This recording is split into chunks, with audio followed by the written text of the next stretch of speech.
After spending the previous day in the old Bronco off the edge of the cliff getting firewood, we decided to jump in the new Bronco and head to the desert.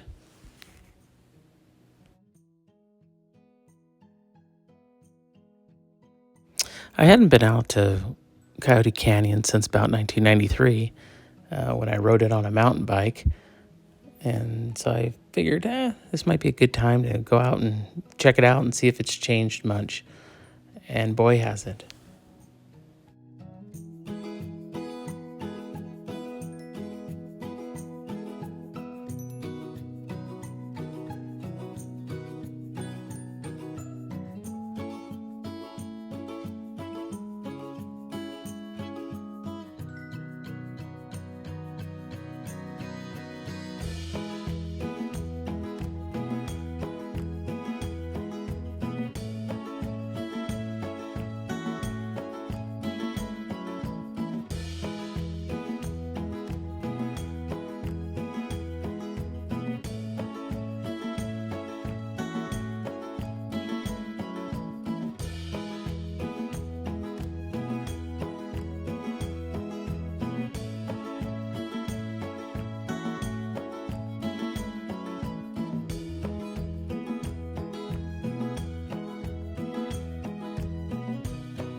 With only a few motorcycles and a couple of other vehicles, we were almost all by ourselves out here.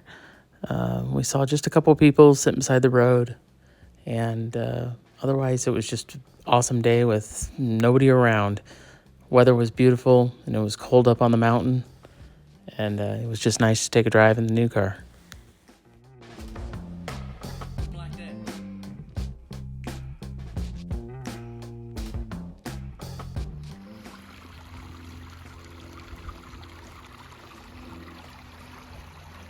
Even got Dad out of the car. Don't tell him he's hiking. Hiking. Gina, I'm hiking. We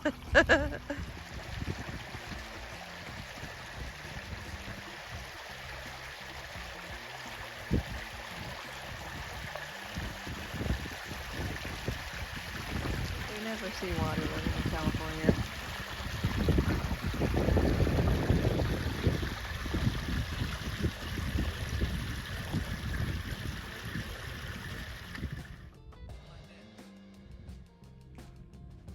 Little teeny tiny babies.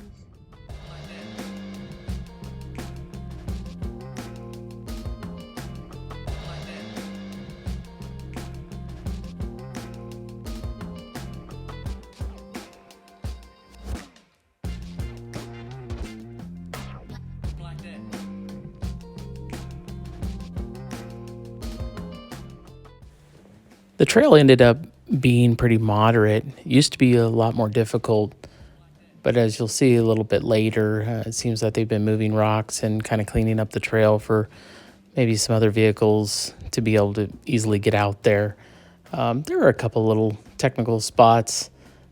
I would probably rate this, a 2 on a 5 scale. So we should have brought Jen. She would have had a really good time in her little baby Bronco.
It's pretty cool that there's a lot of historical sites out here that you'll see along the way. Take the time, get out and read them. It's pretty amazing just how all this was established, and a lot of the names that you'll recognize when you read these monuments. It's pretty interesting. By 1850, it was a familiar narrative. European American settlers had once again encroached on Indian land. This time, it happened here in Southern California when the U.S. government tried to tax local Indians. Cupeño Antonio Gar had had enough, and he encouraged a coordinated multi-tribe resistance. Scattered violence, including an attack on J.J. Warner's rancho, put San Diego and the surrounding countryside in fear of all-out war.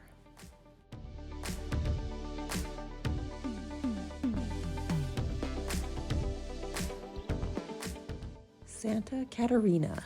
This spring area was named by Captain Juan Bautista de Anza when his overland exploration party camped here on March 14, 1774. During the opening of the Anza Trail from Sonora into Alta California, Anza's colonizing expedition of 1775 consisted of 240 persons and over 800 head of livestock. 800 head. Oh my gosh.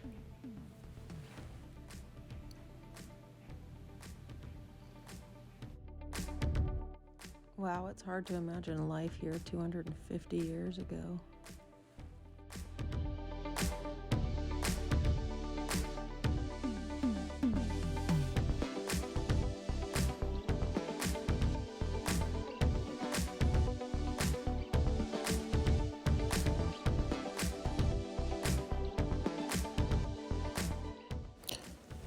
Ka-chow!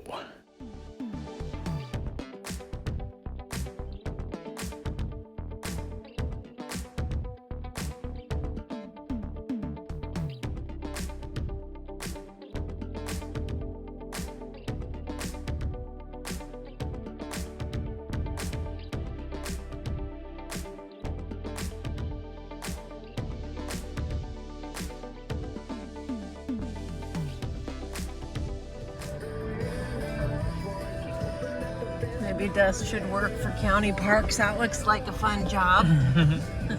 California State Parks.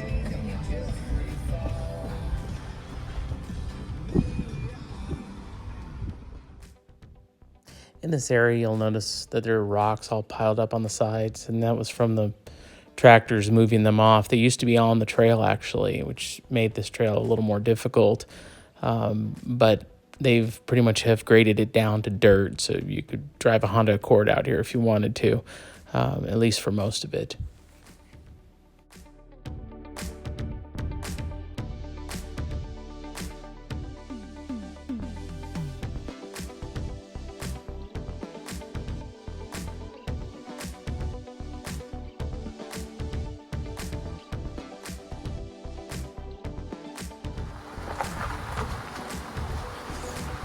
Pretty cool this time of year, and to see all the water going through the valley.